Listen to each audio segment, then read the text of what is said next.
tem que ser o Walter Moreira Salles. E aí eu voltei de São Paulo, quicando, né? E coincidentemente, para você poder tentar entender por que daí pra frente da minha história, eu queria muito poder falar com o Walter, para ele poder dirigir algum filme sobre o Ayrton alguma vez na vida. Existia um filme que chama Grand Prix. Esse filme foi um filme de velocidade de 1966. Era a história de uns pilotos de Fórmula 1. E esse filme ele ganhou 3 Oscars. E você não imagina como é difícil um filme que não é tragédia, drama, um filme de esporte, ganhar 3 Oscars. E esse filme ele ganhou em 1966. Os Oscars foram de melhor montagem, melhor mixagem de som e melhor edição de som. Ah, não interessa, o Oscar tá lá. E esse filme, por que ele foi tão... Por que ele ganhou 3 Oscars e ele é considerado o melhor filme de automobilismo até hoje? Porque o diretor dele era piloto de carros de corrida. Ele entendia da linguagem do cinema. Então, se você tem um diretor que você entende da linguagem de corrida, e você, né, a chance desse filme dar certo é muito grande. E por isso que eu batalho tanto pro Walter fazer alguma coisa sobre o Ayrton. E agora começa a minha história com o Walter Moreira Salles. Né? Só para você tentar entender, esse filme do Grand Prix, o nome do diretor cadê o nome? John Frankenheimer. Ele era piloto, né? E tem uma história muito engraçada, e que a Ferrari não queria deixar usar a marca no filme dela. Não queria deixar. E aí, como o diretor conhecia da linguagem e era piloto, ele tinha acesso até os pilotos, até todo esse pessoal de Fórmula 1, que é uma coisa importante que precisa ter, o Valtinho tem, né? Na época, o John Frankenheimer levou o seu Enzo Ferrari para assistir meia hora do filme. E ele tanto deixou usar a marca da Ferrari, como deixou filmar dentro da fábrica da Ferrari, porque o diretor era muito bom. Bom, e aí o filme ganhou 3 Oscars, todas as cenas foram feitas em autódromos de verdade, só algumas curiosidades, não teve nenhum dublê, com exceção de um ator que não sabia dirigir, todos os outros tiveram aula de pilotagem, enfim. E aí começa a minha... O Valtinho, ele competiu contra o Chico Serra, lembra do Chico Serra? Que abriu as portas para ir na Inglaterra, então eles correram contra um ao outro. Então o Valtinho conhece todo esse pessoal do automobilismo, e ele competiu de Porsche em 2007, 2008, e eu venho tentando, nessa minha saga, e eu vou me explicar mais à frente, tentar encontrar o Valtinho também, que eu não consigo encontrar o Walter, né, para ver se ele faz alguma coisa. Mas vamos deixar isso do Valtinho mais pra frente e vamos continuar aqui a minha saga aqui. E aí, chegando no final do ano de 2015, lá fui eu pra São Paulo. Eu já tinha um excelente material, já tinha um material dos jornais, já tinha mais ou menos umas 30, 40 entrevistas de vídeos, todas gravadas, os jornais. E eu lembro que era dezembro, eu liguei pro Marco e falei: Marco, eu já tenho um material muito bom, deixa eu ir aí no Instituto te mostrar esse material. Ele: tá bom, vem. E fui, e ele me recebeu lá no Instituto, em dezembro, final de dezembro de 2015, e ele me apresentou para a Júlia Lally, que a Júlia Lally, só para você saber quem é, o irmão da Júlia foi casado com a Viviane Senna, a irmã do Ayrton. Infelizmente ele morreu por um acidente de moto, mas a Júlia continuou trabalhando lá no Instituto, e ela trabalha diretamente lá com a dona Neide Senna até hoje. E eu conheci a Júlia. Ela é a gerente do memorial do Ayrton, ela que toma conta de tudo que tem registro de memória, tudo que você quiser saber sobre Ayrton, a Júlia sabe. E ele me apresentou para ela, e ela ficou encantada com o material. Eu deixei todo o meu material, a cópia do meu material dos jornais lá com ele, deixei as minhas entrevistas, e a gente precisava acertar as coisas, né? Se eu ia ter os direitos, se eu não ia ter os direitos, como é que ia fazer. Porque tudo isso, mais uma vez, tudo isso que eu fiz foi apenas para ser um bom ator. Que eu acho que é todo o trabalho de ator. Ele precisa pesquisar sobre aquilo que ele está fazendo. Precisa ter uma paixão, ele precisa estar envolvido com aquilo que ele está fazendo. E beleza. Terminou o ano de 2015. Aproveitei para fazer mais 2 entrevistas agora, com outras mais 2 pessoas, que eu aproveitei essa minha ida a São Paulo. E aí, beleza, chegou o ano, entrou o ano de 2016, consegui uma reunião, se eu não me engano, em fevereiro, com a Bianca Sena, a sobrinha do Ayrton, que hoje é uma das pessoas que cuidam da imagem do Ayrton, que administra o Instituto Ayrton Senna. E a Bianca, ela veio, a gente fez uma reunião, e ela falou: mas Rodrigo, por que você fez tudo isso? Por que você, né, por que você fez? E eu expliquei que não, que a única coisa que eu quero é que se um dia tiver um filme sobre Ayrton, eu quero ser o Ayrton. Eu quero fazer o Ayrton Senna. E aí, ela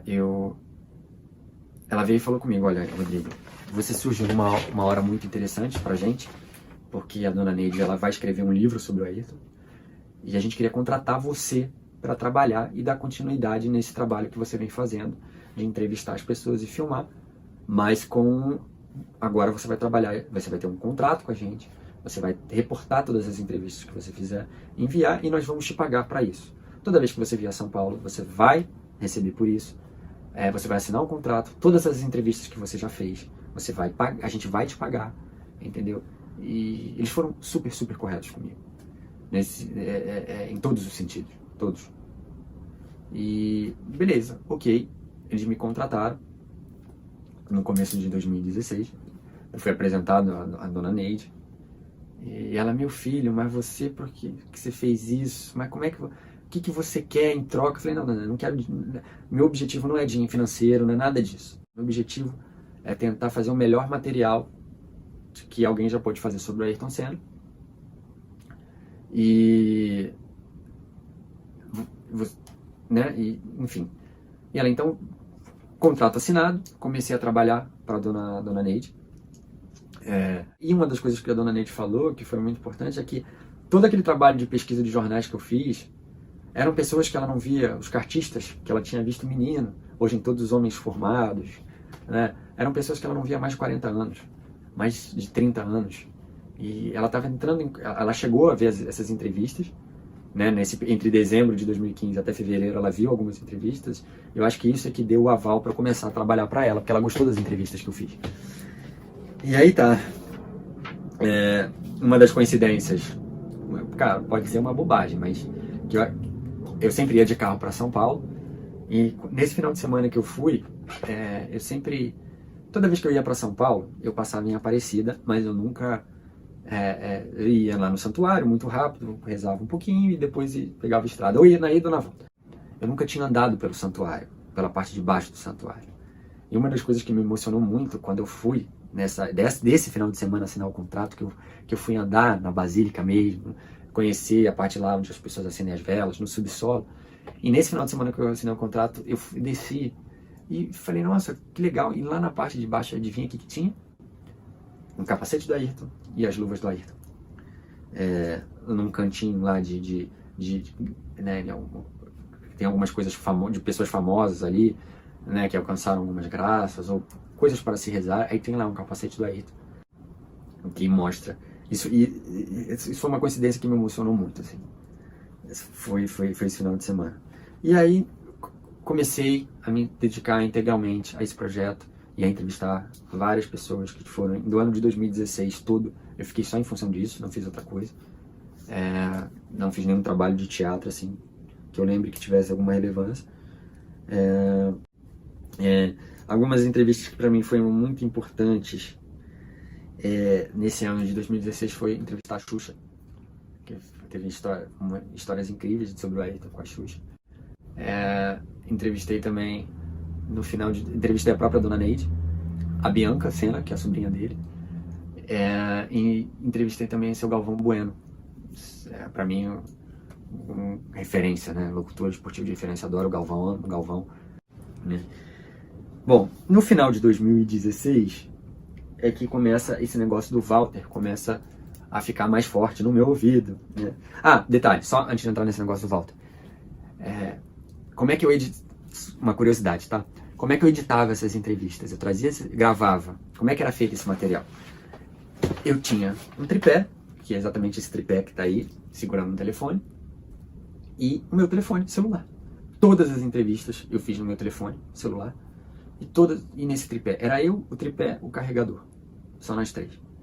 E eu sempre voltava, tipo, eu ia para São Paulo, fazia 2 entrevistas por dia, ficava 3 a 4 dias aqui em São Paulo e fazia mais ou menos umas 8 entrevistas, 10 entrevistas.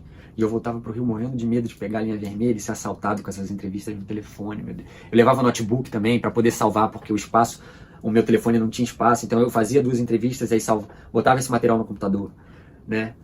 Cada entrevista sempre teve uma emoção, né? Eu lembro que uma vez eu fui para São Paulo, meu telefone da Apple quebrou. Eu tive que ir na loja da Apple em São Paulo, pegar outro telefone, sabe? Foi assim. E outra coisa também, teve meu computador da Apple, eu tinha um computadorzinho da Apple, ele deu pau. E aí não tinha mais como entrevistar. Não tinha mais como editar essas entrevistas. E eu não tinha outro computador, não tinha dinheiro para comprar outro computador. Tinha o meu notebook, que era o notebook do Windows, e não era o mesmo editor, e eu queria manter um padrão para a dona Neide, para fazer uma coisa, não sair do padrão da edição de vídeo. E eu editava essas entrevistas, editar assim, né? Eu deixava exatamente a entrevista como estava, não apaguei nada, mas botar o nome, data, né? Ajeitar alguma coisa de cor, volume, que às vezes a entrevista estava dentro do shopping, como eu já falei aqui, e meu computador quebrou. E aí, como é que eu fiz? Eu fui na Apple, botar o meu computador para arrumar. O valor do conserto, R$ 2.500. Eu não tinha esse dinheiro para poder pagar na época, no começo do ano, de 2016. O que eu fiz? Eu pegava as entrevistas, ia na loja da Apple no Village Mall, editava essas entrevistas lá. Eu passei a praticamente morar no Village Mall. Eu ficava editando as minhas entrevistas. Toda vez que eu ia para São Paulo e fazia alguma entrevista, eu editava, ia lá no Village Mall e usava os computadores da Apple, porque isso é uma política da empresa que funciona. Voltando à questão do Walter, no final de 2016, a minha questão com o Walter Salles começou. Minha questão com o Walter Salles é ótima. O meu desejo de tentar encontrar o Walter ficou muito mais forte, porque eu comecei a fazer uma pesquisa sobre o Walter Salles também muito forte, para saber um pouco mais sobre quem era Walter Salles. Lógico que eu já sabia quem era, mas não com a profundidade que eu tenho hoje sobre a vida e a obra do Walter. E então eu comecei a pesquisar muitas coisas sobre ele e descobri, comecei tudo que saía sobre o Walter Salles. Foi a mesma. Eu comecei a ver todos os filmes, entrevistas, documentários, e aí eu descobri que numa dessas entrevistas que ele deu, ele tinha feito algumas propagandas da Shell com a Ayrton. Aí eu pirei o cabeção, né? Bati 20 vezes a cabeça na parede em casa quando eu descobri isso. E falei, caramba, é ele. E aí, bati mais 30 vezes a cabeça na parede ainda, além de descobrir que ele tinha feito algumas propagandas da Shell com a Ayrton, ele também ia gravar em 1994 um documentário sobre o Ayrton na Fórmula 1. Ele e o Ayrton chegaram a um dar ok para o outro, mas o Bernie Ecclestone, que era um dos chefes da Fórmula 1 da época, o chefão da Fórmula 1 na época, não autorizou, no começo do ano, isso. O Walter, até numa entrevista, ele fala isso, que o Bernie vetou, e para ele ia ser muito difícil fazer esse documentário, ainda mais, assim, ninguém sabia que o Ayrton ia morrer, mas para ele ia ser um choque muito grande. O Bernie vetou isso, mas assim, o que eu penso? Como o Ayrton já tinha meio que dado o aval para o Walter fazer alguma coisa sobre ele enquanto ele está vivo, eu penso que o Walter era o cara que tinha que fazer. Ele era a melhor pessoa. Tem alguém que tem que ser essa pessoa para fazer alguma coisa, na minha opinião, dramaturgicamente, dirigir algum filme sobre o Ayrton é o Walter. Por causa, eles trabalharam juntos. O Ayrton deu o aval para ele. E eu pensando todas essas coisas, e aí foram 2 coincidências para mim que foram muito grandes. A primeira delas foi o filme que ele fez, e nesse making off do filme, a Fernanda Torres fala sobre o Ayrton. Eu achei isso uma coincidência muito grande, ó. E a gente foi aprendendo, na verdade, a ensaiar muito e filmar rapidamente. E o filme também é um resultado dessa prática. Nós tínhamos um orçamento fechado para esse filme, que era de 300 e poucos mil dólares, eu acho, um orçamento pequeno. Então, quando chegamos em Portugal, a gente começou a filmar rápido, eram 4 semanas em Portugal, viraram 3. E foi caindo locação, e a produção foi ficando louca, e falava, é o Ayrton Senna. Está indo rápido demais. Então aí a Fernanda fala sobre o Ayrton Senna nesse making off, sobre uma coisa que aconteceu lá em Portugal, não vou lembrar agora o que é. O nome do filme Terra Estrangeira, não lembrei na hora do nome, muita coisa para poder gravar. E a outra coisa que me marcou também foi uma entrevista que ele foi dar, acho que para um garoto em Recife, não lembro agora também, que o garoto fala sobre o Fórmula 1 e sobre o Ayrton também. Agora eu vou fazer uma brincadeira. Faz. Fazer uma alusão aqui. Quando o Senna era da McLaren e a Williams ganhava tudo. E a gente ficava assim, eu odeio a Williams, eu odeio a Williams. E aconteceu um pouco isso quando o Central do Brasil foi competir com a Vida Bela. Certo. A gente odiava a Miramax, a gente odiava a Miramax, a gente odiava a Miramax. De repente Senna foi pra Williams, e viva a Williams. E agora você tá com o filme distribuído pela Miramax. Certo. Como é esse... Não, olha, eu acho que, na verdade... Não sei nem se o garoto sabia, mas isso me marcou muito. E com essas coisas, com essas coincidências que aconteceram, eu decidi que eu tinha que fazer. E aí eu tentei entrar em contato com o Walter. Algumas vezes. Não consegui, tentei falar com a pessoa que trabalha com ele, que é a Maria Carlota, se eu não me engano o nome dela. Nessa época, não consegui falar com ele. Tentei falar com ela e na época ela não estava entendendo o que eu queria falar com o Walter. Então, por ela não entender, ela não me deu muita atenção na época. E aí, me veio uma ideia na cabeça que eu falei, eu preciso fazer um documentário dos pilotos de kart, de Stock Car, de pessoas que entendem de automobilismo, falarem para o Walter que ele é a pessoa ideal para fazer um filme sobre o Ayrton Senna.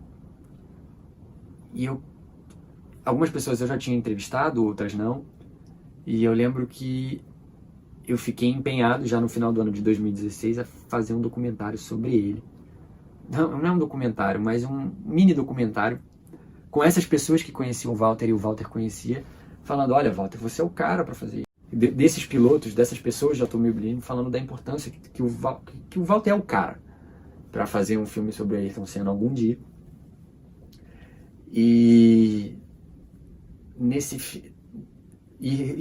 Consegui fazer, tive até a ajuda do meu querido amigo não, né, mas um cara que acreditou muito em mim, que foi o Sérgio Maurício, que é locutor do Sport TV. Ele, inclusive, tá um dia com o Reginaldo Leme e com o Lito Cavalcante na época. E eu peço para ele fazer, e ele fez na hora e mandou para mim, tem até a voz dele. E eu fui correr atrás de outros pilotos, de outras pessoas. Tem acho que 18 minutos, se eu não me engano, 19 minutos, esse mini documentário.